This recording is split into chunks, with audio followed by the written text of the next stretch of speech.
War mages travel through the heavens. Zack traveled through time and became a war mage, embarking on a journey to conquer all worlds.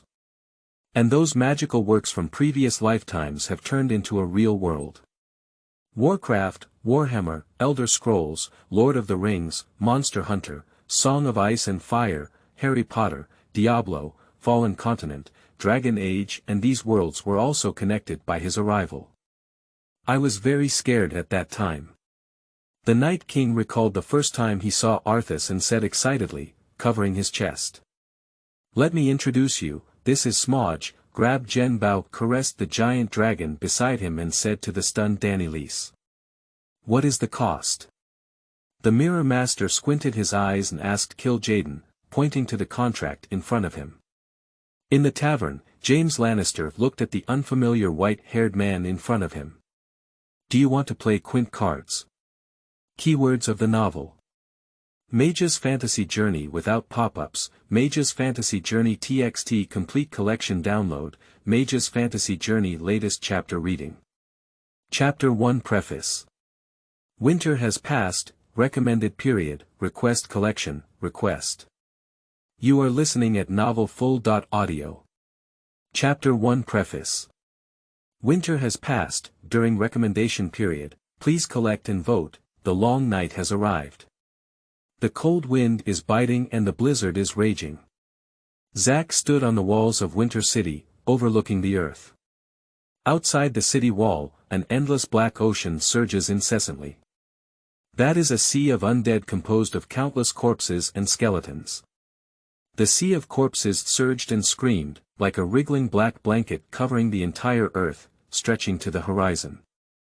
The lonely city under my feet is like a small boat in a storm, as if it will be engulfed and overturned by black giant waves at any time. Not far away, Danielis was calming the restless dragon as she turned her head to look at the figure on the city wall. The mysterious black-haired young man named Zack suddenly appeared in Westeros a year ago. "I have no intention of joining this boring power game." That was the first sentence he said to himself. I thought it was just crazy talk, but it was soon proven that it was not false. Because he has a group of powerful and unreasonable guys around him. There is the demon hunter with snow-white hair, double swords on his back, known as the White Wolf. The masters of the Seven Kingdoms were no different from children in front of him. There were also those female sorcerers who devastated and flattened Asia. In contrast, the red-robed women of Rahilo are as ridiculous as the clowns in the theater troupe. And the most terrifying thing is that man. Dragon Mother looked at Zack's side, where a tall figure stood. The thick armor in blue and black covers the entire body, and the waist, shoulders, and arm armor are decorated with exaggerated skull patterns. The pitch-black cloak behind was hunting in the strong wind. Under the crown-like helmet, pale long hair fluttered in the wind, and Yolan's eyes were like burning phosphorescence. The other party seemed to notice their gaze and scan towards them with residual light. Danielis shivered, and the giant dragon behind her, Drogon, shrank into a ball of fear. She shrank her neck and said, "What kind of situation have I put myself in?" However, Zack never cared about the dragon mother behind him. His gaze passed through the dense snow curtain and looked towards the other side of the sea of corpses. "Since you're here, don't leave." The Night King stands tall in the midst of an ice and snow storm. The undead warhorses beneath him hissed incessantly, their iron-blue ice armor reflecting cold light, their pale skin resembling dry and wrinkled bark, and evenly distributed spikes surrounding their exposed heads, forming a natural crown. The Night King's deep eyes gazed at the distant Winter City. On the skyline, the lonely city was just a blurry black shadow, almost submerged in the dark background of the sky. At this moment, the Night King waited for a long time. It was created by the god of cold and came into this world with only one purpose, which is to destroy all living creatures and bring the world back to endless cold nights. In countless years, it has attempted multiple times to destroy the world of the living, destroyed empires that ruled the entire continent, destroyed countless ancient races, and even slaughtered other gods. It was once very close to the goal, but ultimately failed. The most recent one was 5,000 years ago, according to the human calendar, 8,000 years ago. That was an unprecedented long cold wave that lasted for an entire generation of humanity. The war spanned several continents and almost depleted the vitality of the living. Even the invincible dawn of Shangwa has fallen apart. It was once extremely close to success, but in the end it was still on the verge of failure. A burning long sword cast from a meteorite pierced through its heart, shattering it into ice shards. The war ultimately came to a halt below the fifth base in the east. Finally, the cold wave has arrived again. The ancient ice crystals reconstructed the body of the Night King, allowing it to walk in the world again. As his thoughts turned, the Night King's gaze focused on the distant city. Its will extends to the entire battlefield, directing an endless stream of dead towards it. Lindong City. That is the fortress built by disgusting humans at the boundary of the cold region. Destroy it, the north will open its gates, and the next invasion will be smooth sailing. However, at this moment, an extremely strong sense of unease is lingering in the heart of the Night King. It scanned the city walls, searching for the source of its palpitations. The eyes condensed with magic can see far away, even to the extent of seeing the human defenders waving swords on the city walls. It saw a man with double swords weaving along the city wall, sword dancing and dancing as he passed, and the limbs and arms of the ghostly body scattered everywhere. That ordinary person is very strong, but there's no need to worry. On the other side, a silver-haired woman is soothing her fire god's servant beast. These degraded descendants of the Dawn Kingdom have long forgotten the glory of their ancestors, weak and pitiful. In the center of the city wall, the woman wearing a red robe must be another fire god worshipper. These worshippers of false gods, although despicable, have few powerful individuals and are not particularly tricky. And now she is flattering a young man with black hair and saying something. The young man's black robe hung straight over his ankles, as if ignoring the fierce winds and blizzards around him. And his body was emitting extremely powerful magic, although separated by several miles, it made the Night King feel like he was in a blazing fire, his entire body being roasted. This human is very powerful. Powerful enough to make the Night King recall the divine companion from the last cold wave, as well as the meteorite long sword burning with pale flames. However, he was well prepared this time. In the endless life, the Night King has killed many powerful creatures, and this powerful human, perhaps like other invincible demon controllers who died under his sword, is not to be feared. However, what truly made the Night King tremble was the creature standing beside the young man. This creature covered in armor appears to be a male human at first glance, but upon closer inspection, it appears more like a cold servant. His skin was as pale as ice, and his blue and black armor was thick and exaggerated. His helmet, like a crown, was adorned with a blue gemstone in the center. In the helmet's eye hole, eyes emitting a faint blue light were scanning the battlefield. He is also a creation of the cold god. No, he is much more perfect than the cold servant, just like the true cold god descending. And in the gaze that overlooks the sea of corpses, there is no emotion, no fear, no anger, no disgust, only indifference. It seems there are still some curiosity. Just like the gaze of a creator when observing their own people. That gaze suddenly turned towards me. In an instant, fear almost made the Night King sit unsteadily, and the hooves of the undead warhorses were restless, hissing incessantly. The Night King came to his senses from the shock and realized that something had to be done. Whether it is to dispel fear, test reality, or drive the war, it must take action. Without opening his mouth, a cold servant beside him drew a spear from the side of the horse. The spear is crystal clear throughout, seemingly entirely composed of ice crystals. The Night King took the spear and waved it twice. Spears of divine blood, these ice spears are made from the blood of the cold god and are invincible. For this southern invasion, the Night King prepared 5, and had already used one before.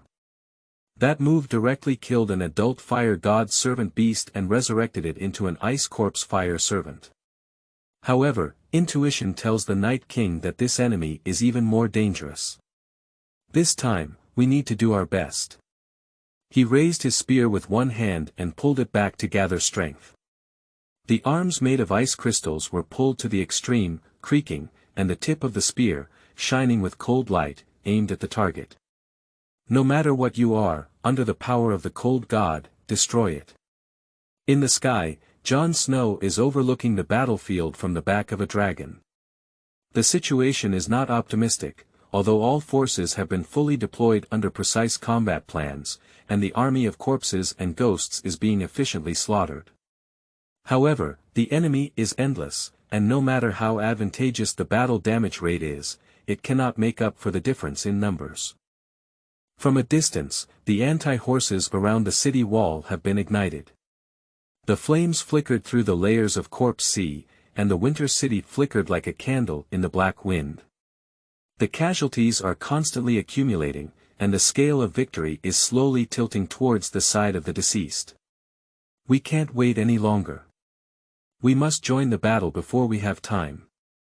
He patted the back of the giant dragon Rigo, and each person and dragon began to dive towards the battlefield.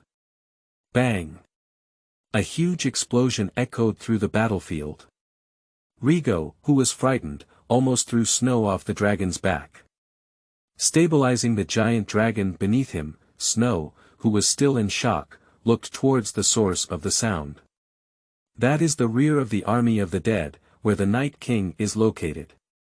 There was already covered in flying frost, snow, and sand, and something shot out like crossbows and arrows from there. It's a ghost's ice spear. Snow pulled Rigo up rapidly, but soon realized that the ice spear was not aimed at him, but was flying rapidly towards Winterfell. The ghost wants to attack the defenders. He instinctively wanted to scream, but everything was too fast to make any sound. With another loud bang, the ice spear had already hit the target, and a large white mist burst out above the city wall. Zack waved his hand to dispel the ice mist in front of him and asked sideways, "Hello? Is everything okay?" He just saw clearly an ice-blue spear shooting towards the white-haired man next to him. The white-haired man slowly lowered his head and looked at his chest, with a small pinch of white ice crystals sticking to his black armor. It's like the marks left by a snowball hitting a stone wall. He lifted his hand and wiped away the mark, gently rubbing it between his fingers, watching the little ice and snow drift away with the wind. Slowly looking up, his gaze crossed the tumultuous sea of corpses and swept towards the direction of the attack. Through the flying dust and frost, the Night King is striving to gather his vision, trying to see clearly the condition on the city walls. The just hit exhausted all its strength, and even the right arm was covered with tiny cracks. But no matter what, it's worth it to eliminate this terrifying enemy. At this moment, it felt something intangible sweeping over from a distance, swiftly crossing the entire battlefield and instantly enveloping its entire body. In a daze, it saw a pair of dark blue eyes. The soul seems to have been hit hard, it instantly froze in place, completely losing control of its own body. Having experienced countless extraordinary battles in his long life, the Night King immediately realized that he was controlled by a powerful magic. It immediately began to close its eyes and gather magic, trying to break free from its constraints. It has some regrets. What exactly happened in this world during these 5,000 cold waves? Why was such a powerful demon controller born? The Night King's heart was filled with countless questions, but it suddenly sensed some abnormalities. There's something wrong with the surroundings battlefield, and did it become so quiet? In front of the Winter City gate, the blurred view of the red venomous snake was still swinging left and right, but soon it was grabbed by Geralt's arm. He wiped away the blood and water in front of him, and the sight in front of him left him stunned on the spot. Beside the heart tree, Bran looked at the sky with lifeless eyes. Sitting beside him, Sean's face turned suspicious as he listened to the direction of the battlefield. The Night King slowly opened his eyes, and the once noisy and chaotic battlefield was now completely silent. The previously raging sea of corpses has become as calm as stagnant water. And every drop of water in this sea of corpses, thousands of ghosts and skeletons, are standing in place, motionless like clay sculptures. As if the whole world had frozen, the only thing still alive was the howling cold wind and the distant crackling flames. Sha-sha, an almost imperceptible sound came from a corner of the battlefield, followed by a second and third sound. The rustling sound connected and eventually spread to the entire battlefield. One corpse after another slowly turned around. In the vision of the Night King, the once pitch-black battlefield gradually transformed into a Milky Way composed of countless dark blue light dots. The entire army of the dead, thousands of ghouls, are staring straight at themselves. The white-haired man looked at the young man in the black robe beside him. Zack nodded slightly and said, "Go ahead, it's yours now." After obtaining permission, he turned around and walked down the city wall. The city gates slowly opened, and James and Brittany saw the white-haired man in pitch-black armor slowly walk out. The defending soldiers supported each other and made way, staring blankly as he walked towards the army of corpses and ghosts. The burning horse suddenly extinguished, and then instantly covered in a layer of white frost, plunging the city gate into darkness. As the white-haired man walked by, the fallen corpse suddenly twitched. Even the scattered skeletons gathered under an invisible force.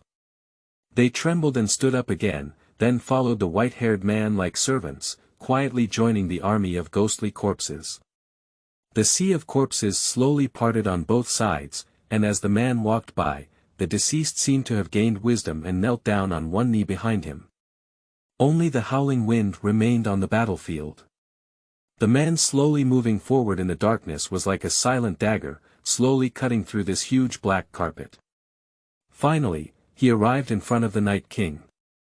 A huge force wrapped around the legs of the Night King, causing it to kneel heavily on the ground. The Night King lifted his head with difficulty, trying to see the newcomer clearly. At this moment, it realized that the other person's eyes were not just flashing blue light, but more like burning blue flames. Who the hell is he? The Night King's heart was filled with doubts, but soon it was replaced by fear. It watched as the white-haired man's hand reached under his waist cloak and slowly drew out a giant sword. The blade of the sword is crooked and uneven, with a thin, long, and ferocious skull cast on the shoulder. The curved corners are coiled around the handguard.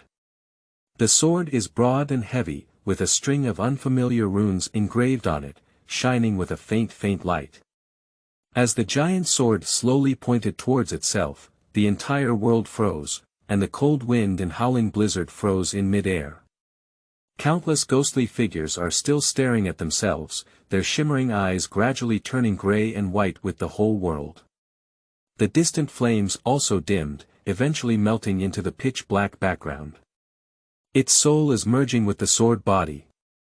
At the last moment when consciousness dissipated, in a daze, the Night King seemed to know the meaning of the runes on the sword. This is power, this is despair. Looking at the army of undead who had already surrendered outside the city, Zack nodded with satisfaction. "Congratulations, Master." An exceptionally handsome man next to him bowed and said. "No, we go forts." "That's not enough," he said, turning around and walking down the city wall. "Isn't that enough?" The man looked at the back in confusion. "What kind of war is waiting for us?" During the new book recommendation period, if you like it, please make sure to vote and collect it. End of this chapter. Chapter 2, Chapter 1, and Chapter 2. To you, who are still immortal tonight, please. You are listening at novelfull.audio. Chapter 2, Chapter 1, and Chapter 2. To you, who are still immortal tonight, for collection and recommendation, when planes are connected, war spans the world. Zack occasionally remembers the place where everything started. The seaside port that he only sees in his dreams. Low-rise houses and various forms of buildings are arranged in layers, creating a giant city with a medieval atmosphere. In the center of the city, a wizard tower towering hundreds of meters into the sky. The noon sun shone on the entire harbor, casting a massive shadow over the Mage's tower on the ground, slowly sweeping through the densely packed buildings as the sun moved. The entire capital city is like a huge sundial. The night falls low. In a study room, a young man with black hair sat in a quaint wooden chair, gazing out of the window at the night view. The Mage's tower appeared faintly in the dim mist. That is the core of the entire Zacaland port, and even the entire Zacaland Mage Duchy, where the mage rulers of the duchy reside. "Teacher, it's time." The old and hoarse voice pulled the young man back from his thoughts. The young man rubbed his forehead, got up and nodded slightly to the old man beside him, then walked towards the door. In the magnificent hall, the grand banquet is nearing its end.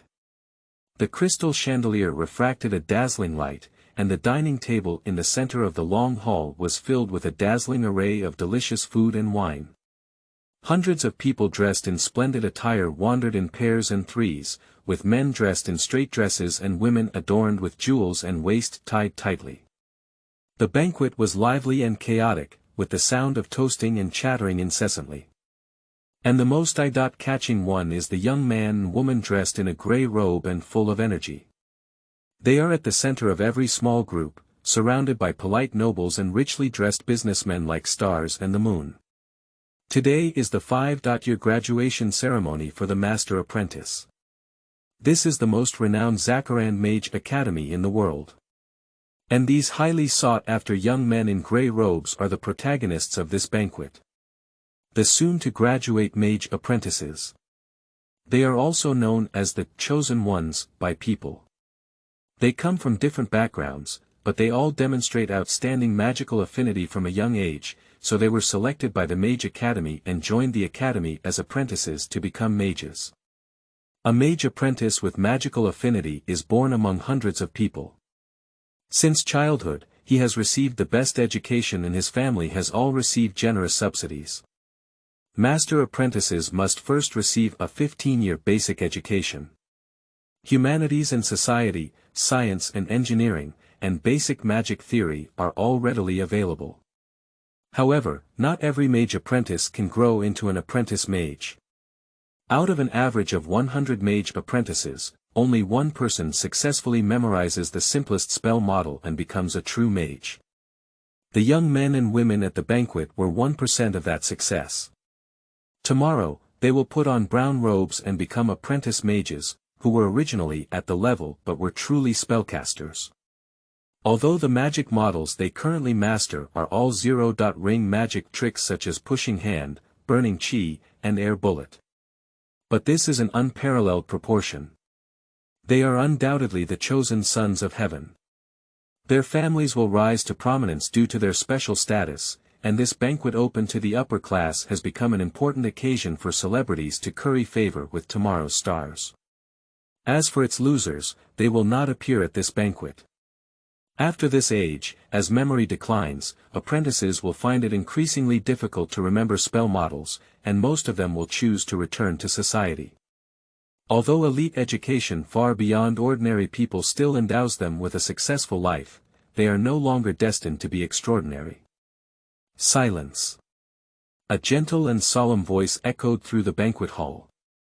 People followed the sound and saw two figures appearing on the semi-suspended terrace on one side of the hall. The originally noisy banquet suddenly fell silent. The source of the voice is an old man dressed in a brown robe with white beard and hair. He is Professor Taylor, the Dean of the Faculty of Mages, whom everyone is familiar with. A high-level apprentice mage. And in front of the old man stood a young man with short black hair and a somewhat exotic face. The black robe on the youth's body made everyone restless. The reason why the opening ceremony of apprentice mages has become the top social gathering in the eyes of celebrities is not only because there is an opportunity to meet future apprentice mages, but also because of another reason. On this day, those who are fortunate enough to attend the banquet will have the opportunity to meet the most esteemed people in the entire Mage Kingdom.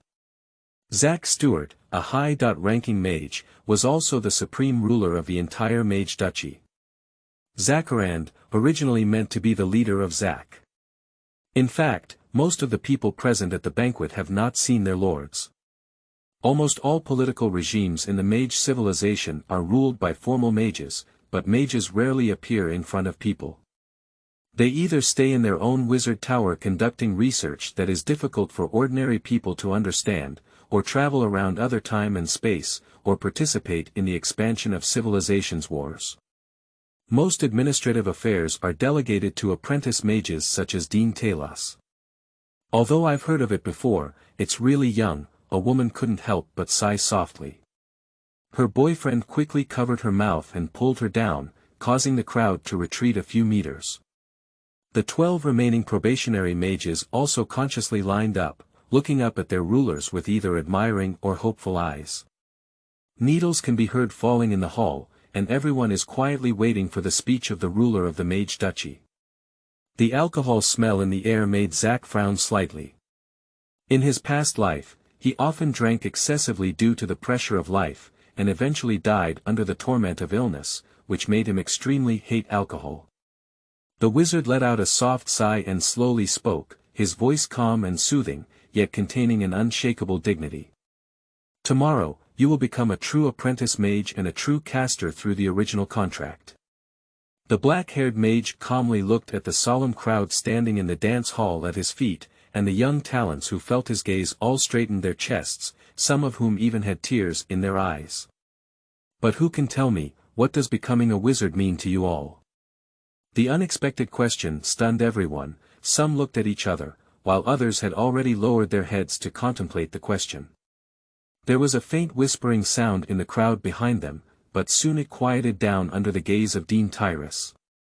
The manipulators of rules, the custodians and explorers of knowledge, the rulers of reason, and the guardians of order and reason. A blond young man answered first. Very good, Zack nodded. But this is the standard answer in textbooks. And what I'm asking is, what becoming a wizard means for yourself. To benefit my hometown and lift the villagers out of hardship, said a black-haired woman, although dressed beautifully, her rough skin still exposed her background.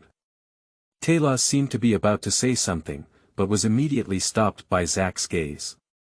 I can travel to other worlds, the universe is very big, and I want to see it, said a petite woman wearing glasses. Spread the rational spark of the wizard civilization throughout the entire universe, a strong and tall young man said loudly. Defend order and civilization. Explore the mysteries of the universe. Young mages and apprentices are all saying their answers in their hearts. The voice of revenge. I want to eliminate all the blood magic was weak, but it attracted people's attention.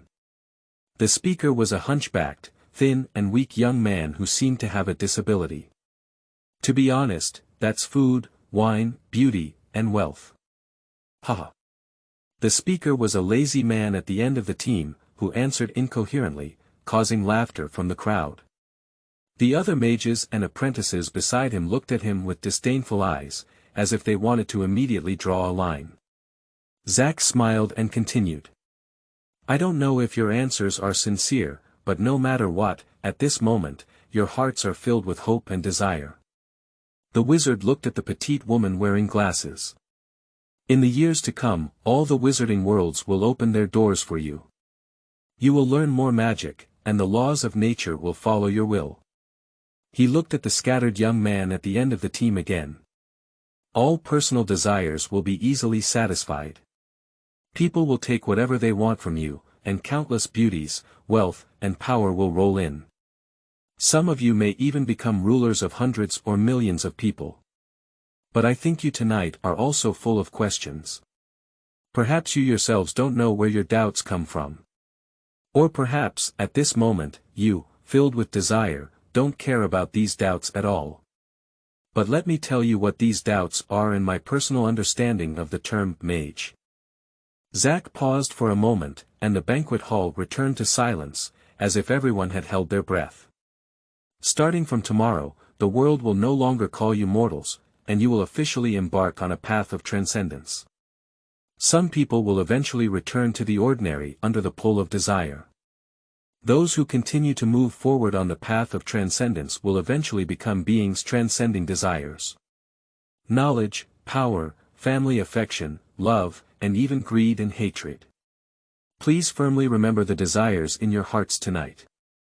That is the humanity that you, who will eventually become the embodiment of reason on this endless path of transcendence, will ultimately protect. And you must remember that no matter how far you go on the path of transcendence, what truly supports you is not the parasites behind you, but billions of ordinary people. I hope that in the future, you will always be grateful for this time as mortals. I rarely drink, Zack raised his glass in his hand. But please allow me to offer my utmost respect to you, who are still mortals tonight. After the banquet, Zack refused all requests for an audience and returned directly to his temporary office at the college. He still sat on the quaint wooden chair, with 6 slightly bowed individuals dressed in brown robes standing in front of him. As the ruler of the Mage Duchy, Zack spent most of his time in the Mage Tower, and all affairs of the academy were fully handled by Dean Talos and the professors. Today he appeared at the college, and the professors naturally took the opportunity to report on the situation of the college. The college professors present, including Dean Tyrus, are all high-level apprentice mages. And the college professors who have not yet qualified to attend are all mid-level apprentice mages. Teacher, all 12 original contract scrolls required for tomorrow's apprentice mage promotion ceremony have been purchased, Dean Tyrus said first. Seeing Zack nod, he continued. In the past 5 years, the number of our mage apprentices has doubled, many of whom are immigrants from neighboring countries. Many of them have privately undergone magic affinity tests and then illegally immigrated to Zacharand in order to join our academy and receive better education. After the last accident, the Thermal School of Witchcraft and Wizardry has been rebuilt, reported a burly male professor with red hair. Teacher, the funds allocated by the Santa Council this year have been in place, and we look forward to the same year with 10 source stones, a female professor reported. She has a beautiful appearance, silver long hair reaching her waist, and her delicate curves are faintly visible under the loose wizard robe. Isn't it the same as nothing? The red-haired professor complained. Otherwise, we are even wealthier than the Santa. Even if we allocate funds, we will still allocate funds to the Santa. The silver-haired female professor spread her hand. Teacher, there are also. Listening to the professors reporting on the recent situation within their respective responsibilities, Zack's thoughts were somewhat wandering at this moment. He is becoming increasingly uncomfortable with these older people who appear to be older than him, and even Tyrus, who is in his 60s, calls him a teacher. Although Zack was indeed their teacher, he also witnessed them gradually growing from spirited young girls to what they are today. He has been in this universe for 100 years. Before that, his name was Lin Feng. In his past life, he died due to excessive drinking at a social gathering. He thought this life would come to an end, but by chance, he traveled to a different world and became attached to this body.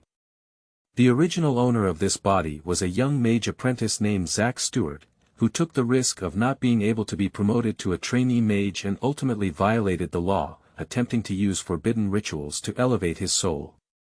The name of the ritual that Lin Feng still remembers now is the Sadalek Soul Completion Ceremony. According to the standards set by the Extraordinary Phenomenon Evaluation Council, it is a 9-ring ceremony. Lin Feng is still unclear about how a mage apprentice only knows and remembers a 9 rings ritual, collects the high-level materials and magic required for it, because the relevant memories of the original owner of this body have completely disappeared after the ritual. Sadalek Soul Completion Ceremony. The effect of the ritual is to search and capture wandering souls that can complement the deficiencies of the caster's own soul, and stitch them together with the caster's own soul to achieve the so-called completion. The ceremony was successful. According to Lin Feng's later speculation, it was his soul that was captured by this ritual and stitched onto Zack Stewart's soul. But the final effect of the ceremony deviates slightly from the caster's expectations. Lin Feng's personality and memory have also been grafted over, completely covering the original owner's consciousness, leaving only a few memories. It took Lin Feng, who was reborn, a long time to adapt to this new world. More precisely, it is a world group composed of over 1,000 worlds. A highly powerful magical civilization ruled by wizards. A feudal society with a population structure dominated by humans and mixed with various intelligent organisms. Lin Feng gradually adapted to his new identity and name, and continued to live as a mage apprentice according to the original owner's life trajectory. He also gradually realized that the physical laws of this world were no different from those of his past life. As rulers, although the mages manipulate the power of destruction, the technological level of society still remains at around the 17th century of Earth civilization.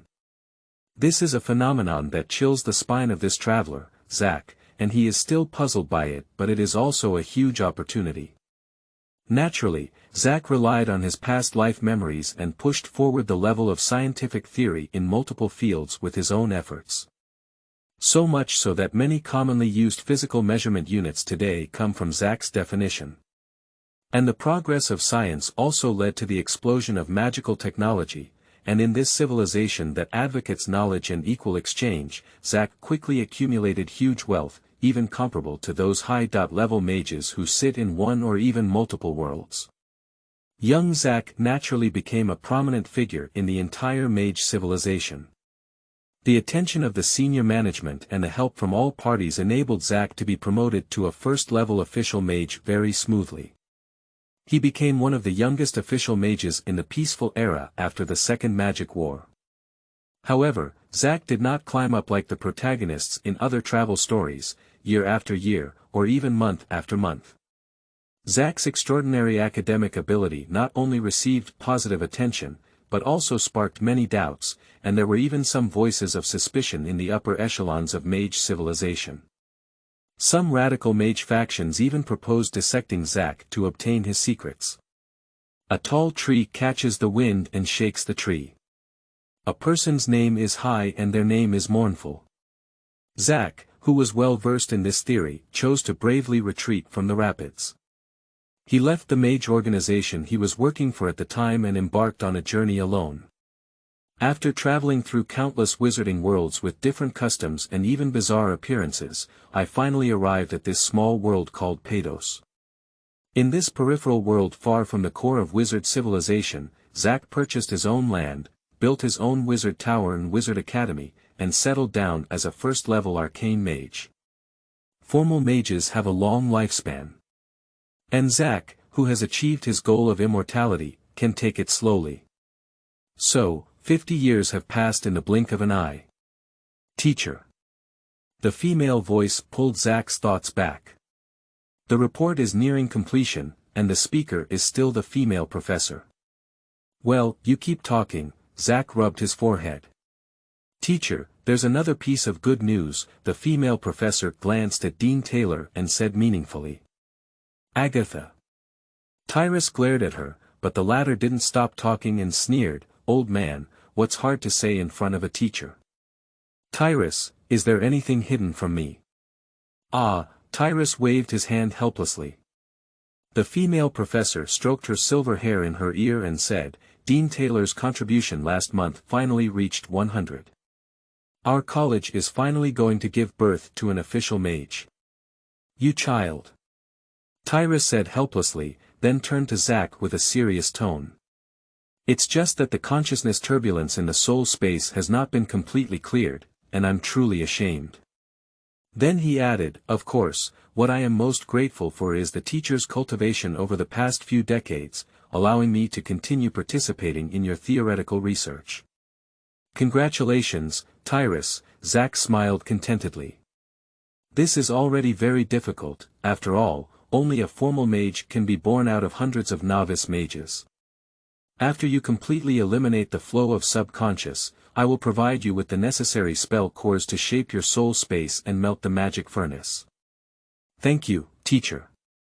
Tyrus was overjoyed and quickly bowed to Zack, nodding slightly to Agusa on the side to express gratitude. Other professors also approached to congratulate, their eyes filled with hope. During the new book recommendation period, if you like it, please make sure to vote and collect it. End of this chapter. Chapter 3. Teacher, I want to be a mage, seeking collection and recommendation. You are listening at novelfull.audio. Chapter 3 Teacher, I want to be a mage, seeking collection and recommendation, late at night. Zack stood by the window, looking at the city that had fallen into a deep sleep. Behind him, Tyrus and Agatha had been waiting for a long time, while the other professors had reported their work and left each other. Only the two of them were left behind by Zack. After a long time, Zack, who turned his back to the two, slowly said. Tyrus, once you are promoted to a formal mage, you will be crowned and rule Zackaland on my behalf. Agusa will take over as the dean and continue to assist you on the side. The two people who heard this stood still, looking at each other and seeing the shock in each other's eyes. Tyrus quickly bowed back and said. Teacher, students really don't understand. Students' abilities are low and far from enough to shoulder this heavy responsibility. Zack turned around and looked at the two people behind him. Tyrus, do you remember what this place looked like 50 years ago? The old dean was taken aback for a moment, feeling a bit confused about this question, but he just quickly replied. Students naturally remember. 50 years ago, this was just a small fishing village in a swamp. He leaned down and said, it's all thanks to the teacher, this place can. I know, Zack interrupted Tyrus. He knows what Tyrus wants to say. It is precisely because of my arrival that this place has developed into its current bustling appearance. The establishment of the Mage Tower and Mage Academy brought together population and trade, and the village developed into a small town, which in turn developed into a city. Today, the port of Zackaland has become a huge port. And around this capital city, the Mage Duchy of Zackaland, which now has millions of people, was born. Do you remember what you said to me when you knocked on the door of my wizard's tower? Tyrus was momentarily taken aback, as if recalling something. He lowered his head and said, the student is ashamed. Zack smiled and continued. I still remember that young man with a fishy smell, looking up at me and saying he wanted to become a wizard.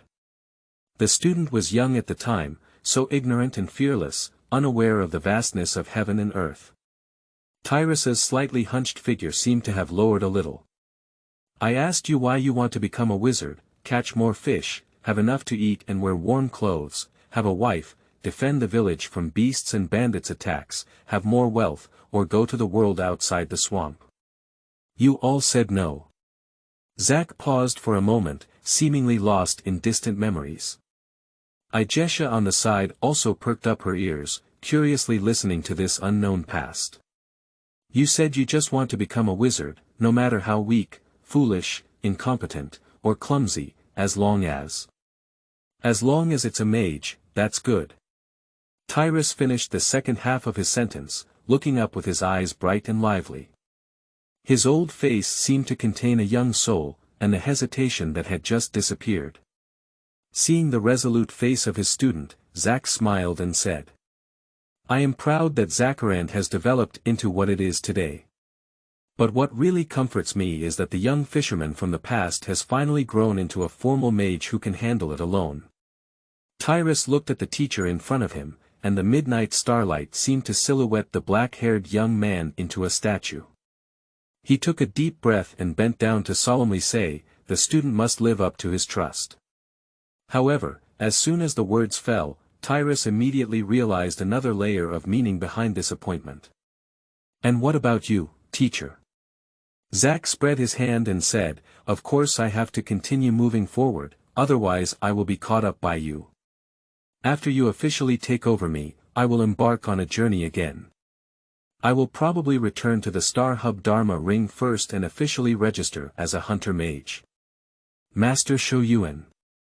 Unlike arcane mages who have a fixed territory and focus on research, and war mages who specialize in civilized warfare, Karamoto mages travel through endless worlds. They collect intelligence from different civilizations, bring back knowledge of rules from different worlds and faces, discover natural resources, and explore broader colonial spaces, in order to meet the development and war needs of mage civilization. Karamoto mages do not have a fixed territorial residence. They are either traveling to another world or on their way to the next one. Therefore, during the classical era of mage civilization, Karamoto mages were also known as traveling mages. Teacher Tyrus knelt down on one knee, feeling 1,000 emotions in his heart. He actually had a premonition about Zack's decision and understood in his heart that his teacher had made the most rational choice. Among all mage professions, arcane mages usually progress the slowest. War mages who fight against different civilizations on the battlefield often advance rapidly, but bear enormous risks of casualties. Tyrus had already heard of Zack's shocking deeds decades ago, and knew that his teacher could not easily be satisfied with being an ordinary arcane mage, and his departure from the center to this peripheral world reflected his cautious personality. Becoming a Karamoto mage with more promotion opportunities but relatively controllable risks is undoubtedly the first choice for one's own teacher. But sadness still swallowed up this 60-year-old man. Since entering the Mage Tower at the age of 15 and becoming Zack's first apprentice, Tyrus has been serving his teacher for 50 years, and that time has passed in a blink of an eye. Now that the teacher is about to leave, I, who bear the heavy responsibility, will definitely not be able to follow. Separation is inevitable. Talos had mixed feelings in his heart, but he still swallowed back the words of persuasion he had spoken and clenched his trembling hands. I wish the teacher a smooth journey. The students believe that the teacher will definitely become the greatest source-hunting mage. Feeling pleased with his students' reaction and sensing his sadness, Zack looked out the window and pointed to the stars in the night sky, saying, "You also need to work hard. One day, we will meet again in a certain world.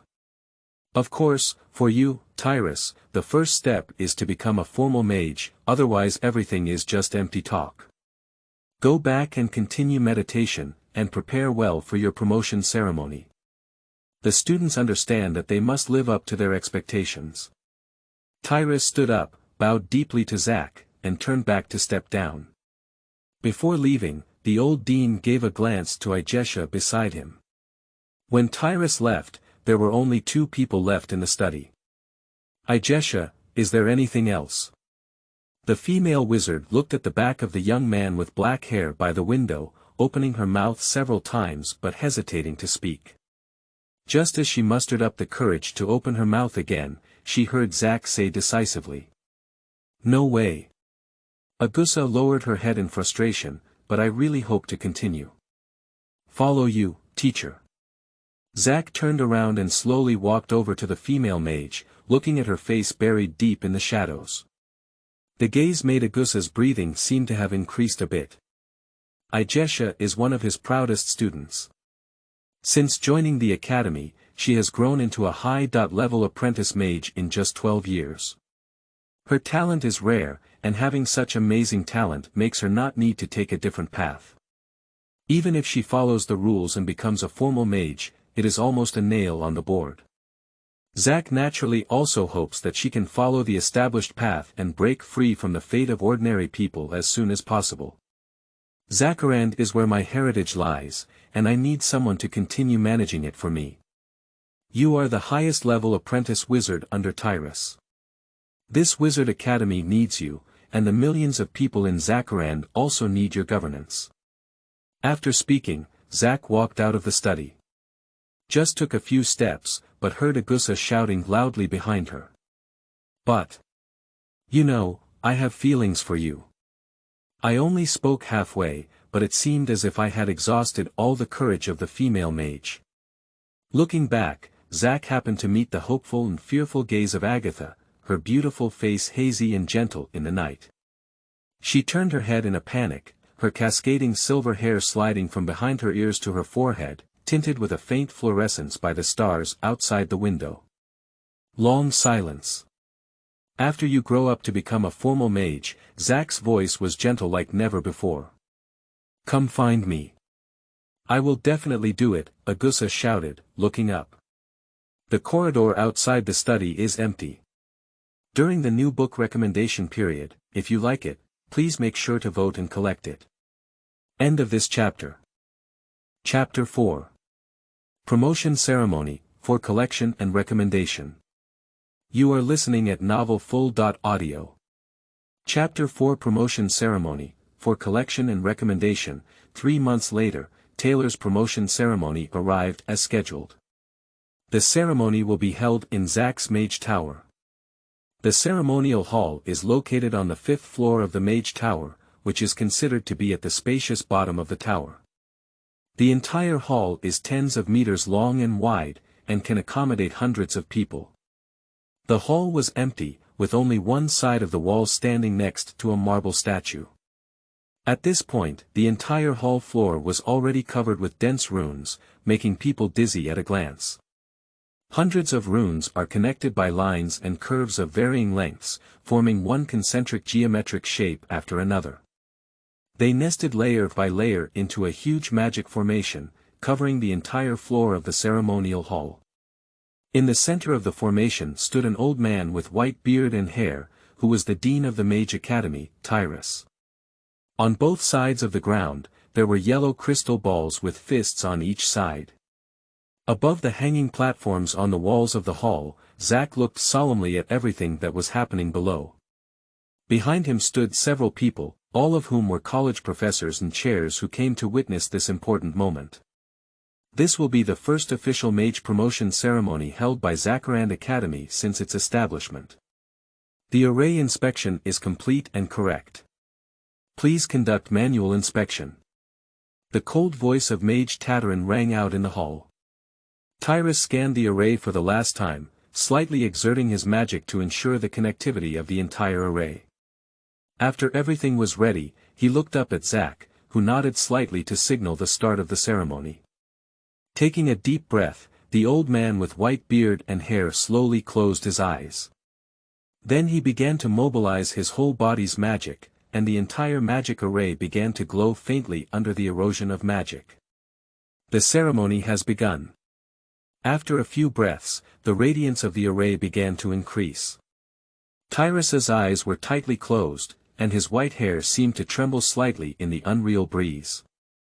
However, not long after, his chest began to rise and fall violently, and his figure became somewhat unstable, even the light of the magic formation flickered. Tailing, connect to the magic crystal pool and continue to provide magic for the ceremony, Zack said to the air. Yes, Master, Tailing replied coldly. A dazzling light suddenly erupted in the hall, and a large amount of magic was continuously injected into the formation. The ceremony quickly stabilized. 2 yellow crystal balls, which were originally lying quietly on the ground, floated up and began to rotate around the center of the formation. The yellow-white glow illuminated Tyrus's wrinkled face. That is a spell crystal nucleus. 2 spell crystal nuclei each engraved a 1-ring spell, which will respectively transform the soul and body of Tyrus. Shaping soul space, visualize the wizard's subconscious as a virtual space, making it readable and writable like a book. Formal mages with soul space no longer need to forcibly memorize spells like novice mages, but can directly write spell models into their subconscious memory. In this convenient way, formal mages can learn complex magic that novice mages will never be able to remember in their lifetime through just one night of meditation. The spells learned through this method will be as proficient and solid as language. Melting magic furnace transform the mage's body to absorb the surrounding free magic and store it in the magic pool inside the body. The apprentice mage can only use the sparse free magic around him to cast spells, and there is no magic stored in his body. But formal mages can not only absorb the free magic in the surrounding space, but also mobilize the magic in the internal magic pool.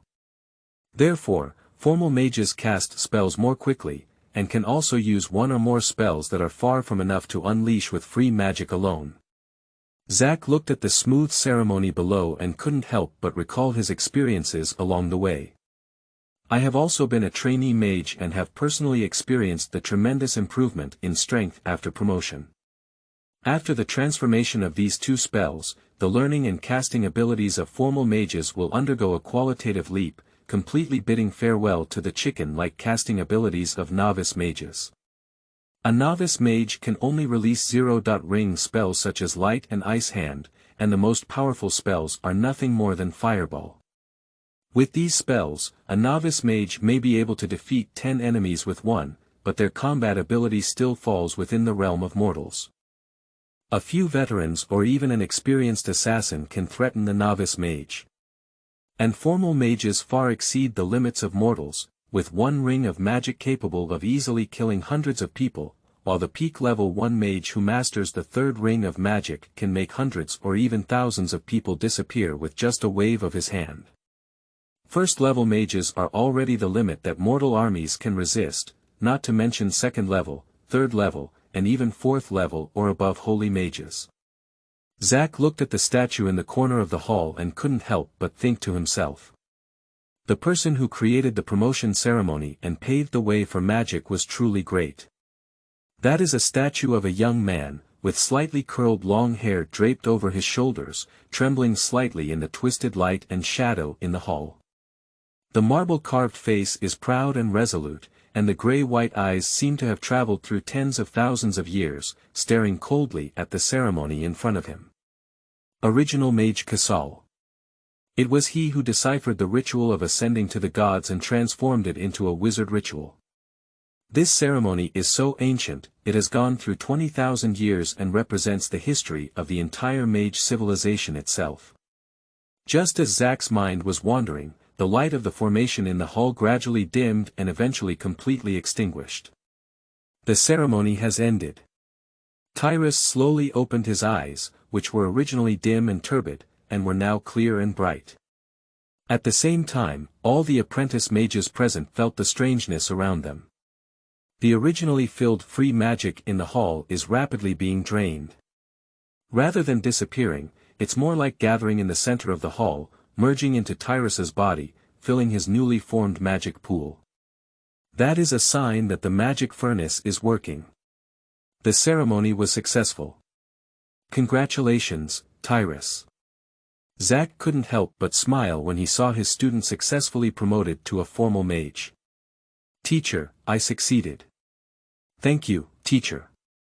Tyrus looked at the hanging platform, still in a state of ecstasy as he spoke incoherently. As he was reorganizing his language, he saw Zack wave his hand and could only awkwardly smile, then bow deeply, silently expressing his gratitude. Agusa was the first to jump off the overhanging platform and run to Tyrus's side. Old man, congratulations to you. From now on, you're different from us. You're amazing. He patted the dean's shoulder again, you're even tough. Cough cough. Ijesha, don't talk about me anymore. I've been meditating for the past few months and haven't asked anything about you yet, Tyrus said to Zack Yang on the hanging platform, how's it going? Agusa's eyes were a bit dim. Teacher, he didn't want me and said he would go find him after I became a formal mage. Looking at Agatha's somewhat desolate expression, Tyrus stroked his beard and laughed. Silly child, that's what shows there's a play. The woman's eyes lit up and she said, does the teacher also? Watching the professors gathered around him, Tyrus stopped the conversation and looked at the hopeful Agsha. He patted her shoulder and said in a serious tone, you also need to work hard, don't disappoint teacher Zack's expectations. Then he managed to cope with the crowd who came to congratulate him. On the hanging platform, Zack nodded as he watched everyone's joyful expression, and silently turned around to leave. Before leaving, he looked at the statue of Casal again. The resolute face of the statue remains unchanged from ancient times. Where are you now, who led the wizards to destroy the gods and conquer thousands of worlds? End of this chapter. Chapter 5. Coronation Ceremony, for collection and recommendation. You are listening at novelfull.audio. Chapter 5 Coronation Ceremony, for collection and recommendation. The news of Tyrus successfully being promoted to a formal mage quickly spread throughout the entire duchy of Zakaland, and quickly spread to the small world of Pados. The rulers of other mage duchies have mixed reactions to this. Some are surprised by the addition of a formal mage to the great mage civilization, while others are concerned that the political landscape of the Pados world is no longer balanced. Just as all the formal mages were expressing their congratulations out of courtesy, another news came one after another. The founder and ruler of Zacharand, the first-level formal mage Zack, soon left Pados and embarked on the path of the hunting mage. For a moment, everyone didn't know what to think. However, regardless, the promotion and coronation celebration of Tyrus was still held as scheduled. On this day, the entire Zacharand port was bustling with celebration crowds from all over the country. The Wangdu Square in the north of the city is filled with a sea of people. After various large-scale performances, the coronation ceremony finally reached its final stage. "Hey bud, there are so many people on the high platform, which one is our mage lord?" A commoner in the crowd pointed to several figures on the distant high platform and asked his companions. "Pip, you're a fool, right? Of course you're the one sitting in the middle, with a grey beard and an extraordinary strength," replied the companion. The noon sun was a bit dazzling, but he squinted his eyes, still unable to see the distant scenery. "Today is the promotion and coronation ceremony for Mage Talos. Well, I guess it's the young man with black hair." "Cut, it looks like they're from out of town," said a person next to them disdainfully as they heard their conversation, with an irresistible look in their eyes. "I'm afraid I've never been to Zacharand in my whole life." Sigh. "What are you talking about? Living in Zacharand Port is amazing. Tell you ignorant outsiders that the young man with black hair is our Lord Zack. That old man is the Dean of Talos, and of course, he will soon be the Lord of Talos Mage." "Ah. Is our Lord so young? You've just arrived here, I'm sure you missed the previous event. Let me tell you, 2 days ago, even neighboring mages Craig and Simon Hall came to celebrate. That scene, the locals began to talk non-stop. The noon sun shone on the Mage Tower in the center of the city, casting a huge shadow on the ground, and the entire capital looked like a huge sundial. The massive shadow slowly swept over the densely packed buildings, covering the bustling Wangdu Square. Pip and Bud finally saw the ceremony taking place on the high platform. Tyrus knelt on one knee in front of Zack, his right hand caressing his chest, and his solemn voice spread throughout the square. "I swear in the name of the Origin. My magic only serves the Origin and has no other purpose. I will protect life, maintain order, alleviate pain, and eliminate chaos. I will strive for the prosperity of nature and the happiness of all people. When necessary, I will spare fear and death, sacrifice to fight against chaos and protect the Origin." Zack nodded and said, "When everything is done up, only magic is eternal." "When all things are done, only magic is eternal," Tyrus repeated his oath. Zack took a magnificent scepter from the attendant beside him and slowly placed it on the hands held high by Tyrus. "Stand up, Tyrus, as a wizard, as the ruler of Zacharand, as the guardian of millions of people." Tyrus slowly stood up, his wrinkled face much younger than a few months ago, and his snow-white beard had turned grayish-white. Now, he looked only in his 50s. This is the effect of promoting a formal mage. He turned and walked towards the edge of the high platform, facing the square where thousands of people had gathered. He took a deep breath and raised his scepter in his hand. A huge cheer erupted in the crowd, one wave after another, sweeping the entire square and spreading throughout the entire capital. People celebrate the birth of a wizard and look forward to a prosperous and happy future brought to them by the new lord. Just as the entire square was immersed in a joyful atmosphere, Mage Apprentice ran up the high platform with a panicked expression. He glanced in horror at the important figures on the high platform and then ran towards the nearest one. A short brown-robed mage. Approaching him, he whispered. "Administrator Puman, General Grantham, requested to meet Lord Zack." "Bastard, what occasion is this?" "Get out of here," the short brown-robed mage whispered. Pullman, the administrative officer of the Archdiocese of Zacharand, leads all administrative affairs of the country, big and small. He, like Tyrus, who is in charge of the Wizarding Academy, is directly responsible to Zack. As a senior apprentice mage, he is also a popular candidate for promotion to a formal mage. Now that Tyrus has taken the lead, he has become his lord, which makes him very angry. Standing on the stage, he had been trying to control his emotions in order to barely keep a smile on his face, and this inexplicable appearance of the mage apprentice almost ruined his success. Zack noticed the noise behind him and turned to look over. "Pullman, what's going on?" "I don't know where this apprentice wizard came from," Pullman said before he could finish speaking, and the apprentice wizard knelt down on the ground. "Lord Zack, yes. General Grantham sent me here. He has just arrived in the capital and hopes to see you immediately. Tell you to shut up." Zack waved his hand and asked him to swallow the scolding that had just reached his mouth. "What is your name?" The student's name is Valen, a 7th grade mage apprentice. "He is General Grantham's attendant." "Get up first." The apprentice hesitated for a moment and stood up trembling, but still maintained an extremely respectful posture. "Valen, I didn't hear of an army entering the city today. Why did he suddenly appear in the capital? Besides, why didn't he come to see me himself and instead sent an apprentice? Returned to Lord, General Grantham.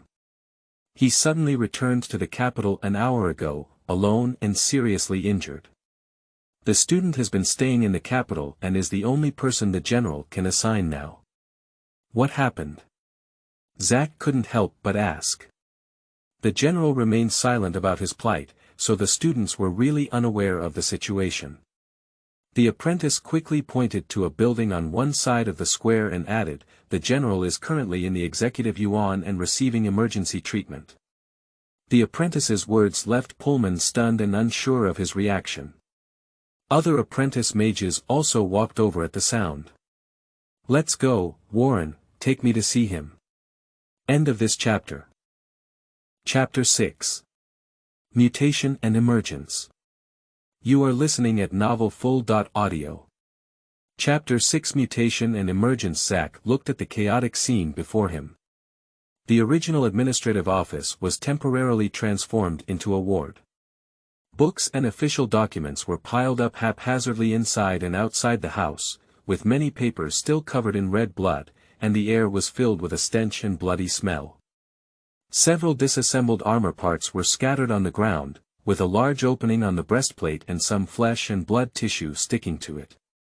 More than 10 medical staff wearing burlap robes shuttle back and forth carrying surgical instruments, while half of them are gathered around a rudimentary hospital bed in the center of the room.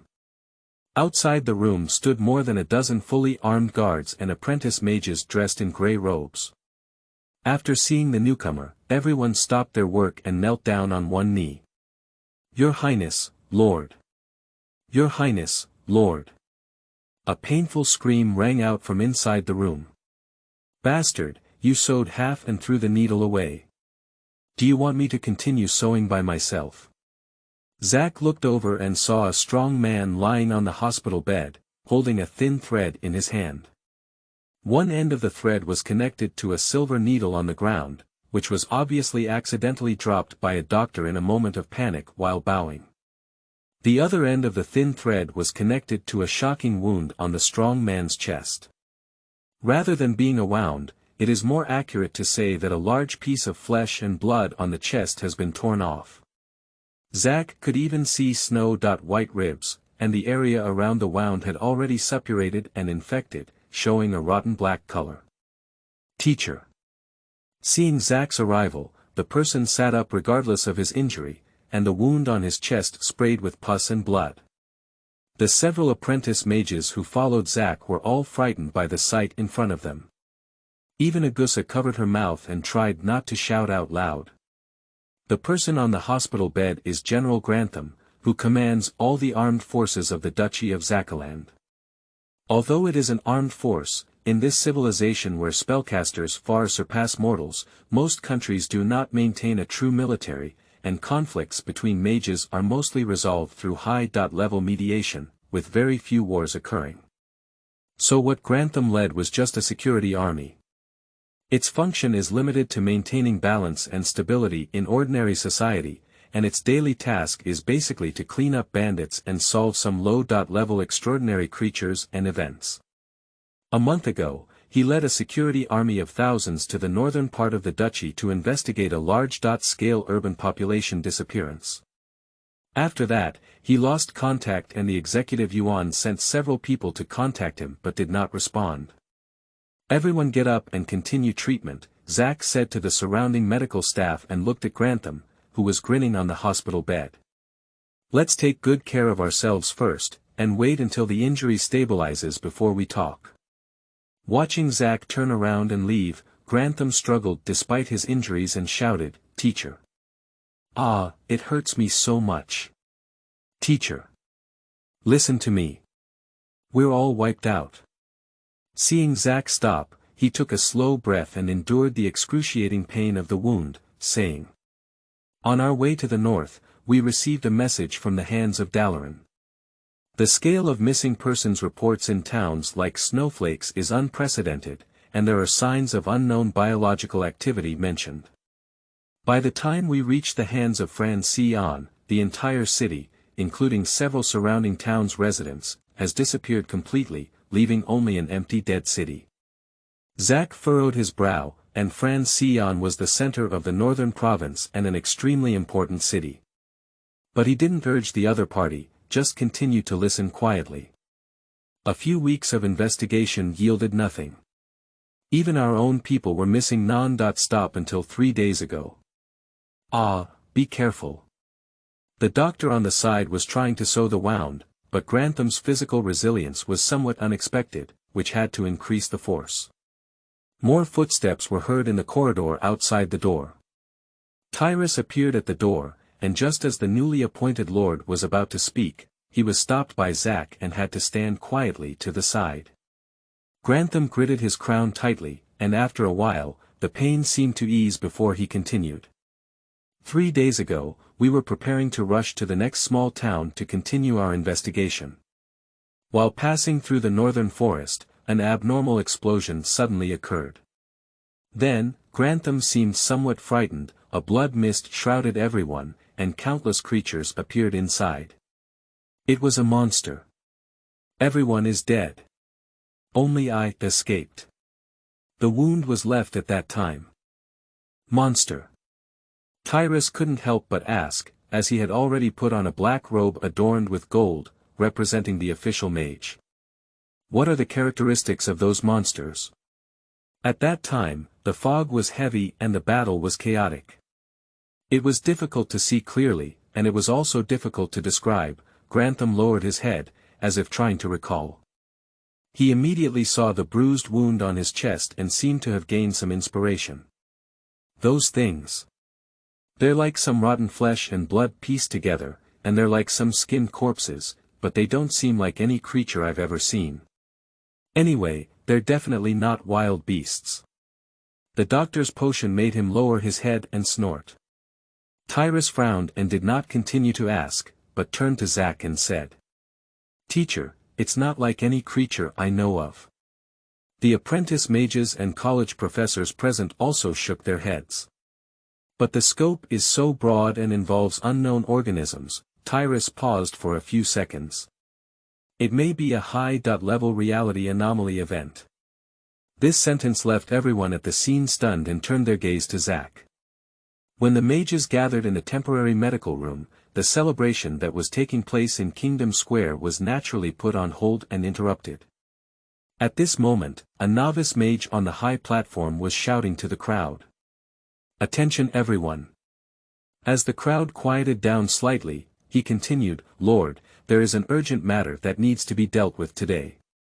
The ceremony will end early, please follow the order and leave the square." A commotion suddenly erupted in the crowd. "Hey bud, it was fine just now. Why did all the mages suddenly leave?"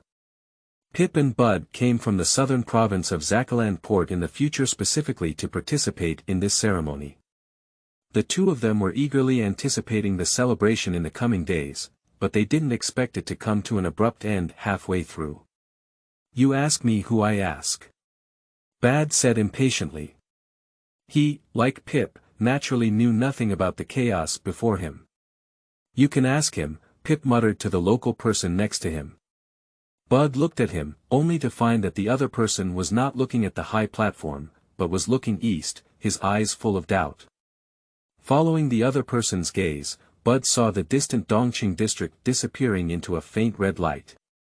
Behind the stacked houses, there seemed to be a faint red mist slowly rising. In the temporary ward, Zack was frowning, pondering the severity of the situation. He agrees with Taylor's view that the scope of influence extends to an entire province, and only involves high-level other realistic anomalies involving unknown organisms. The so-called reality anomaly is a collective term for all extraordinary phenomena that do not follow the rules of this world. In the vast majority of cases, it is caused by the invasion of rules from other worlds. This doesn't make sense. Although the world of Pados is located on the edge of the Mage world group, it is still far from the front line of civilization war. How could there be hostile creatures from another world? Zack glanced at the crowd in the room and continued to think. To take a step back, if that situation really happened, it would be difficult for these arcane mages who are not good at combat and only focus on research to make any progress. After some thought, Zack began to quickly give orders. Tyrus, you are the only official mage here besides me. This is the spiritual key of my mage tower. Hurry to the mage tower as quickly as possible, contact the holy tower to report the situation, and request the support of the war mages. Activate the star gate and be ready to evacuate residents at any time. Grasping Taylor's shoulder, Zack said solemnly, if anything unexpected happens, we must protect the people and guard the star realm gate. Tyrus nodded heavily, as he had never seen his teacher look so serious before. The black-haired mage turned to the crowd present. I will immediately personally rush to the hands of Franz Sion to confirm the situation. After Tyrus opens the star gate, everyone will follow me. Halfway through, Zack suddenly turned his head and looked out the window towards the east of the city. Without any explanation, Zack's 5 fingers spread open, and a semi-transparent shield instantly enveloped everyone in the room. Bang! Almost simultaneously, a violent explosion sounded outside the window, with shockwaves shattering the glass and flying debris hitting the semi-transparent shield with a clanking sound, causing the entire executive yuan to sway left and right. Before everyone could react, Zack clenched his 5 fingers into a fist, and the outer walls of the room instantly turned into powder. His entire body also shot out with a loud explosion and flew rapidly towards the location where the explosion occurred in the city. When everyone got up from the ground, there was only a mess left in the room, with broken bricks and glass, paper and dust flying in the wind. Grantham was so shocked that he fell off the hospital bed and was lying on the ground groaning incessantly. The crowd quickly helped him back to bed and then went to the big hole on the wall, looking in the direction of the loud noise. I only saw the eastern city area, which was close to a quarter of the capital, with flames shining brightly and sporadic explosions coming in. A large area of blood mist with eerie red light is slowly rising, spreading in all directions under the gentle breeze. The Kingdom Square near the north of the city has become a mess, and the crowd has been affected by the explosion, causing numerous deaths and injuries. The survivors attempted to scatter and flee, but could only crowd together and trample on each other, with screams of agony echoing one after another. Tyrus was the first to come to his senses, and he turned to look at Grantham on the hospital bed. Is this the kind of red mist you encountered in the northern forest? The latter looked at the chaotic scene outside the wall and nodded in confusion. Things are even worse than imagined. Administrator Pullman and Dean Igesha, please act according to the teacher's orders as soon as possible. Okay, I will immediately lead the city guards to the east of the city. Once you are ready, go and meet me, Pullman replied briefly, then jumped out of the window. He used the technique of floating to land steadily, and then quickly left the executive yuan with a group of waiting subordinates, heading towards the direction of the city defense office. The professors also took action one after another. Before leaving the ward, Agusa turned around and glanced at the disappearing wall. It seems like I haven't seen the teacher fight for a long time. End of this chapter. Chapter 7. Symphony of Destruction. You are listening at novelfull.audio. Chapter 7 Symphony of Destruction. Zack used his flying skills to float in the air several tens of meters above the eastern urban area, his gaze quickly scanning the ground. Dongqing District is mainly a residential area, and now hundreds of houses under it have been engulfed by raging fires, with some burning houses still emitting faint screams. The fire was roasting the hot and dry air, with crowds shouting and fleeing everywhere. In the center of the eastern urban area, a red mist envelopes an area of about 100 meters. The night breeze carries a strong smell of blood. The thick red mist obscured the view, making it difficult for people to see what was happening in that area. Nearby buildings may have collapsed in the explosion, or have been burned into coke. In the red mist, there were shadows and shadows, as if something was moving. It looks very similar to the red mist in Grantham's mouth. Is there really an invasion of rules from another world? Zack silently observed the eerie area and said, but no matter what's there, it's likely to be hostile. The doubt in his heart cannot be dispelled.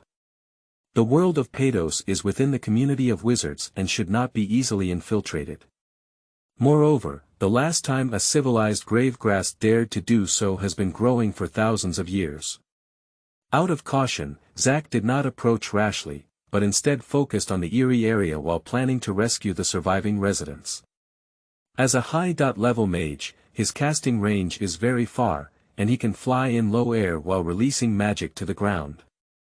Zack first selected a burning wooden house and triggered a spell model in the soul space. Neri's Frozen Hand, Spell Classification. Plastic Energy / Frost School Spell Level.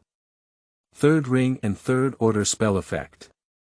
Ice seals all substances in the target space when casting spells. Your professors at the School of Witchcraft and Wizardry will tell you that this is a simple and beautiful spell made up of only 6 runes. And if the ice sculptures on the Zella snow plain can still open their mouths, they will also tell you that this spell is deadly. Ms. Neri Deep Blue, with the release of the spell, the raging fire quickly shrank and was soon completely extinguished. Through the large puddles of water vapor steaming over the house, Zack saw that the charcoal, which had already been burnt black, was now covered with a layer of white frost. He hasn't used combat magic for a long time, and seeing this scene again still makes him marvel. Neri's Frozen Hand is a classical magical model that can be traced back to the wizarding era of the Imperial era. Although this spell is extremely ancient and only a third ring spell that can be used by a first-level mage, Zack knows how terrifying its power can be. As a person who had received a good scientific education in his previous life, he naturally conducted countless research and experiments after coming to this supernatural world. Now he has some insight into the essence of magic, at least with accurate calculations. And for the spell of Neri's Frozen Hand, it is recorded in his personal notes as follows. Neri's Frozen Hand, Spell Classification. Plastic Energy / Frost School, crossed out, Internal Energy, Single Effect Type Spell Level. Third Ring and Third Order Spell Release Distance. Up to 90 meters Spell Impact Target. A maximum of 9 cubic meters of material spell effect. Drain the internal energy of all substances in the affected area of the spell with a maximum power of 900,000 watts. Let its temperature drop to a minimum of about -120 degrees. Spell duration. Up to 90 seconds. Explanation. Approximately equivalent to stuffing 1,000 vertical air conditioners into a bedroom-sized space. A very typical internal energy spell, but its efficiency has exceeded the range that most ordinary people can understand. Of course, compared to those high-ring spells that can create temperatures that can easily reach billions of degrees, it's not much. Magic can create flames and frost, essentially manipulating the internal energy of matter. Mages in this world are no exception, but their efficiency is astonishingly high. The black-haired mage was not idle, and he released his frozen hand in dozens of other locations in the city. These low-temperature areas will continuously drain the heat from the surrounding air, forming a safe zone to resist high temperatures and isolating the continued spread of the fire. In addition to internal energy, mages can also manipulate the kinetic energy of objects. Zack quickly passed through buildings, occasionally using the hand of a mage to lift the roofs in search of survivors, or directly grabbing residents trapped in the fire from the ground and throwing them into a safe area in the distance. Master's Hand. Third ring and third level, spell classification. Transformation series spell level. Third ring and third order spell effect. You can freely move the target within a certain distance. Cannot exceed the casting distance. As the most commonly used spell among wizards, the time it was created is immeasurable, and it is very likely that it predates the era of gods before the birth of humanity. Perhaps those disappeared elves are not without merit. A certain arcane mage from the Spell Evaluation Council. Of course, this spell naturally looks different in Zack's personal notes. Master's Hand. Third ring and third level, spell classification. Transformation type, crossed out, energy type, guidance type spell level. Third ring and third order spell release distance. Up to 90 meters spell impact target. A maximum of 9 cubic meters of material spell effect. Can overcome up to 90,000 newtons of resistance to do work. Increase or decrease the kinetic energy of the target affected by spells with a maximum power of plus or minus 900,000 watts. Spell duration. 90 seconds explanation. The standardized ancient spell model essentially manipulates the kinetic energy of the casting target. The efficiency is equally astonishing, equivalent to exploding a grenade per second. As I thought, the energy manipulation power of kinetic energy and internal energy spells in the same order and loop is surprisingly consistent. One survivor after another screamed and flew towards the distance. Of course, Zack will deliberately reduce the strength of his spells to prevent these flesh and blood corpses from being crushed into meat paste. These poor residents who were rescued had just met their mage lord, with a face full of surprises from the disaster, and flew out under 3 gravitational accelerations. Zack attached a delayed floating spell to everyone to ensure their safe landing. On Kingdom Square. Pip just woke up from a coma and was shaking his head. He vaguely remembered the red light in the eastern district of the city, and the loud noise and strong winds that followed. He reluctantly stood up, surrounded by chaos, and his companion Bud was nowhere to be found. He saw Lord Tyrus, who had just gone somewhere, return to the square, followed by more than a dozen mages. Immediately after, people kept flying from the direction of Dongqing district in the sky, screaming and whistling over their heads. Just as he thought these people were going to fall into meat sauce, they slowly floated down like feathers and fell to a corner of the Kingdom Square. Lord Tyrus rose up again and flew towards the south. The remaining mages and adults shouted in unusually loud voices towards the panicked crowd. Everyone! Move towards the mage tower in the center of the city immediately. Say it again. Everyone! Move towards the mage tower in the city immediately. Maintain order. End of this chapter. Chapter 8. The Tide of Blood and Meat. You are listening at novelfull.audio. Chapter 8. The Tide of Blood and Meat. The man woke up in a pile of ruins. Surrounded by flames, thick red mist floated in the air, and his chest seemed to be burning. The bloody smell in his nose made it almost impossible for him to breathe.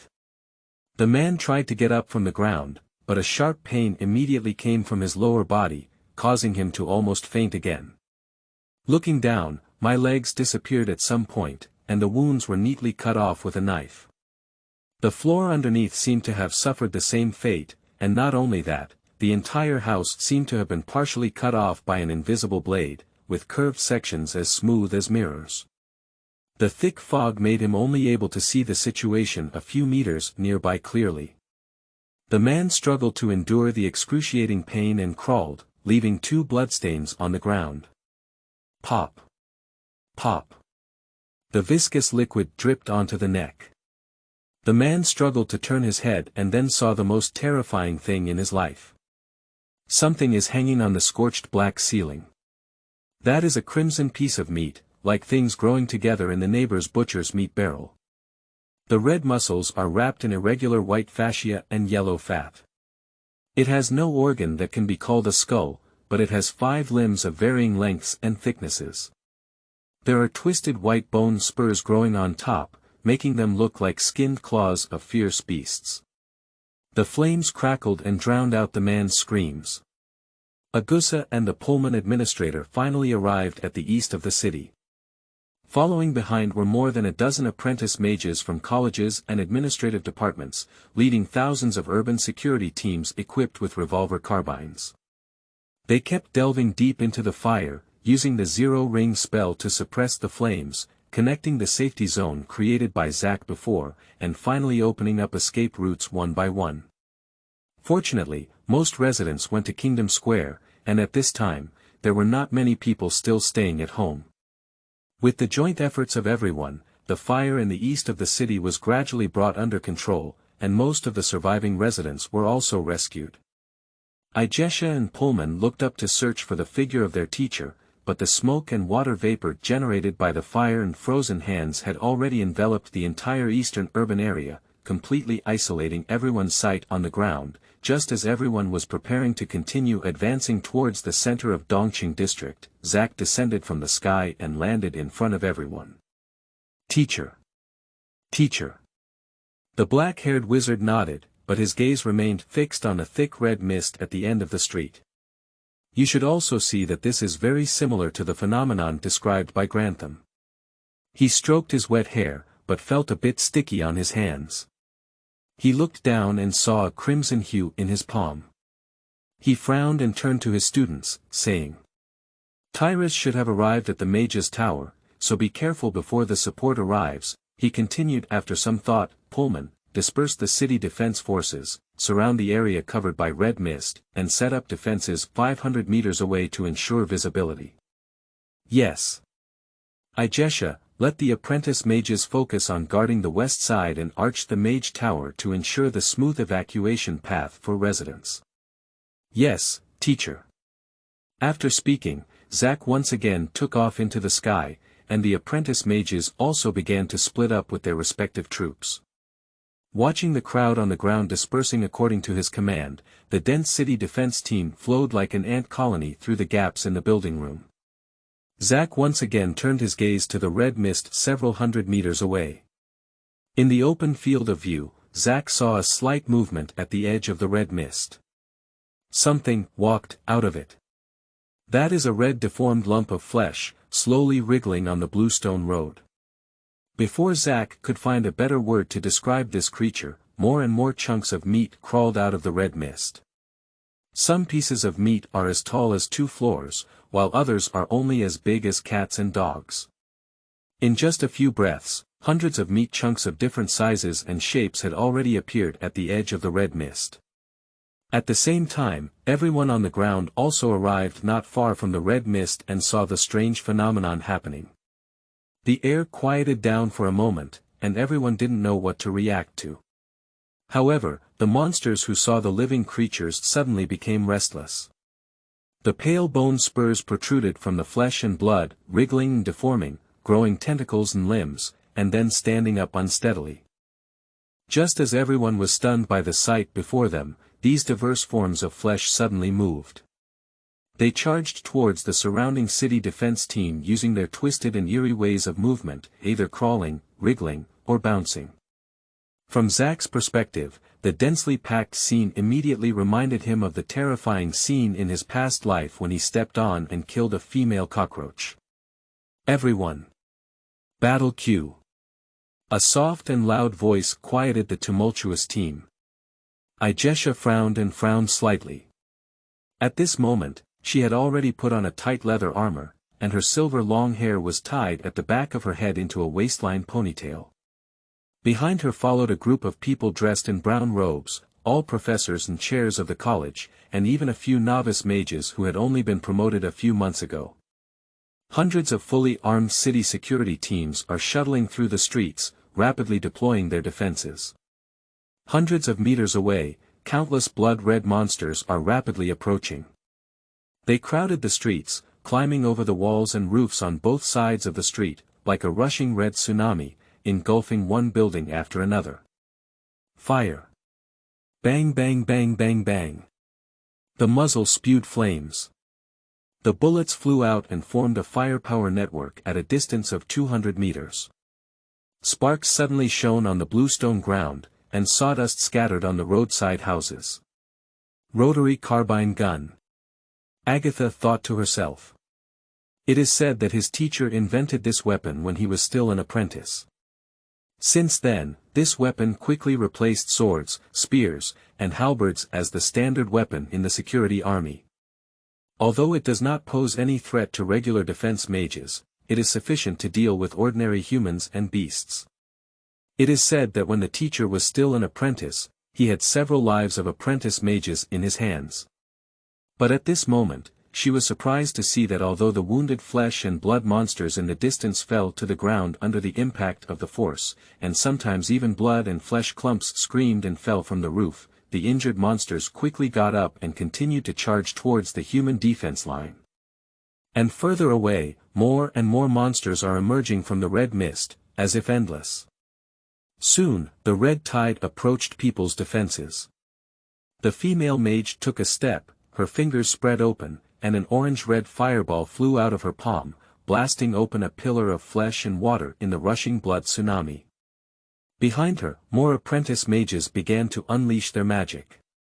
With the cover of magic, the carbine team quickly alternated between front and back, filling while continuing to maintain uninterrupted blocking firepower. Gunshots came from all directions, and the same battle was taking place elsewhere. Zack, floating in the air, still stared intently at the red mist. The eerie shadows that swayed faintly made him tense his nerves. That shadow is very huge, it doesn't look like these flesh and blood clumps on the ground. There are so many unknown creatures, is there a large portal inside, but this monster looks very primitive. How could one master such advanced reality distortion ability, but there are too many monsters on the ground. The urban defense line is constantly retreating, and several neighborhoods have even suffered casualties. He finally couldn't help but take action. A bright white wall of flames appeared out of thin air on the ground, enveloping the most dangerous street in the war, instantly burning dozens of meat pieces into charcoal. However, in the moment when Zack was distracted, the red mist suddenly stirred and churned. A huge shadow suddenly shot out from the red mist and plunged straight into Zack in mid-air. Zack's lips curved into a smile. I caught you. End of this chapter. Have you ever been burned by the sun in Chapter 9? You are listening at novelfull.audio. Have you ever been burned by the sun in Chapter 9? Zack remained extremely careful from beginning to end, maintaining a considerable distance from the red mist. But the speed of the attack still exceeded his expectations. The blood-red shadow flew hundreds of meters in less than a second and stabbed the mage in an instant. Then with a loud bang, it collided with an invisible barrier. The shock wave generated by the impact shattered the glass on nearby ground houses. Zack only then saw the true face of the incoming object clearly. That is a blood-red tentacle that is 2 meters thick and hundreds of meters long. Although the tip of the tentacle was stuck in mid-air, the subsequent part continued to move forward under inertia, piling up in front of Zack. At this moment, a huge explosion finally came from afar. Surprisingly exceeded the speed of sound. Zack thought to himself. The powerless tentacle fell straight towards the ground. Dean, be careful, a soldier shouted. The tentacles were about to smash Agatha and half of the soldiers into meat sauce.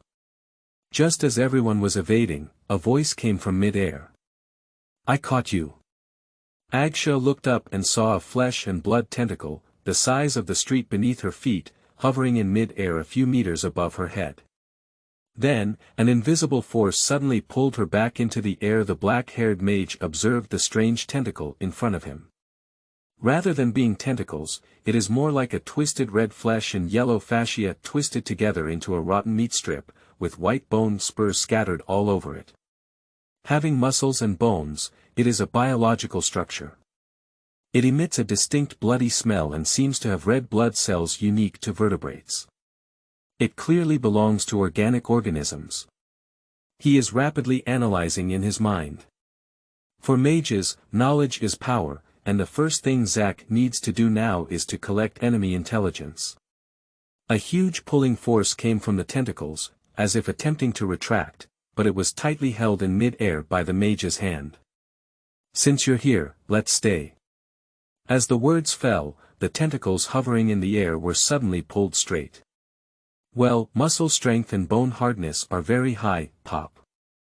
The tentacles several meters thick were directly torn off. Countless pieces of meat poured down from the air, and half the block was dyed red with rainstorm-like blood. Many people on the ground were drenched, and the stench and bloody smell made some people vomit directly. As if provoked, more tentacles shot out of the red mist, but seemed to collide with something several tens of meters away from the mage, deviating from their original trajectory and then wiping past Zack a few meters away. Like a fist gently flicked open by a skilled fighter. Still the simplest hand of a mage, it just adds lateral kinetic energy to these incoming tentacles. One tentacle after another pounced on the ground, crushing a string of houses before being dragged back into the red mist, with bricks and tiles flying along the way. A fireball roared out of Pullman's hand, and after a few breaths, it exploded with a loud bang in the distance, flying off a deformed piece of flesh. After realizing that the killing power of ordinary firearms on these monsters was extremely limited, the mages became the main force in the battle, while the regular troops were responsible for maintaining a firepower network as much as possible to drag down the monster's attack and pull out more casting space for the mages. Tyrus guessed very well, there is no doubt that this is some kind of alien creature. The administrative officer with sparse hair stroked his goatee. Alas, how could I have caught up with such bad luck? But at this moment, he couldn't think much and the battle was already within reach. The street in front of us has already piled up a pile of flesh and blood corpses that are over 10 meters high. They are either burnt, emitting black smoke, or frozen and broken into several pieces. The zero-ring magic of a novice mage can create a high temperature of 700 degrees or a low temperature of -20 degrees. Although these magic tricks are not worth mentioning compared to more than one ring of formal magic, they are still very effective against these flesh and blood bodies. Pullman continued to guide the next fireball spell without stopping, and a monster that had sneaked nearby suddenly jumped out of the buildings on the street and pounced on the unprepared old wizard from the side. The soldiers raised their guns one after another, but in panic, most of them missed the shot. Pullman did not respond, but a transparent wave of air flew out of thin air from his side. Wind blade technique monsters are divided into two. When the spell is proficient to a certain extent, the caster does not need to visually inspect the target.